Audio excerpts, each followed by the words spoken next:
పొద్దున గల్లా జయదేవ్ గారు ఉన్నవల్లి గ్రామానికి వచ్చినట్టున్నారు. ఆయన ఏదో సోషల్ సెక్యూరిటీ పత్రాలు ఏమి ఇచ్చారని చదువుతున్నా.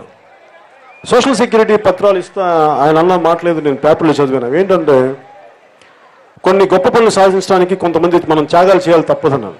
త్యాగాలు బయట వాళ్ళు చేస్తే మనకి సంతోషమే, కానీ అది మన దాకా వచ్చినప్పుడు దాన్ని బాగా తెలుస్తుంది. చెప్పడం చాలా తేలిక. ఒకసారి వచ్చి గల్లా జయదేవ్ గారిని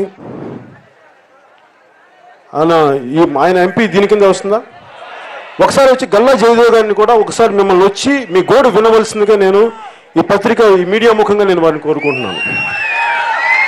అలాగే భూమి కోల్పోతే ఎంత బాధపడతారో ఆ బాధ బాగా తెలిసిన వ్యక్తి మురళీమోహన్ గారు. మురళీమోహన్ గారు కూడా ఒకసారి వచ్చి మీ తెలుగుదేశం పార్టీ తరఫున వాళ్ళు వచ్చి మీ గోడు వినాలని నేను కోరుకుంటున్నాను. అది వాళ్ళు నా కోరికను వాళ్ళు నెరవేర్చలేదు, నాకు తెలియదు, అట్లీస్ట్ ఇది నా విన్నపం వారికి.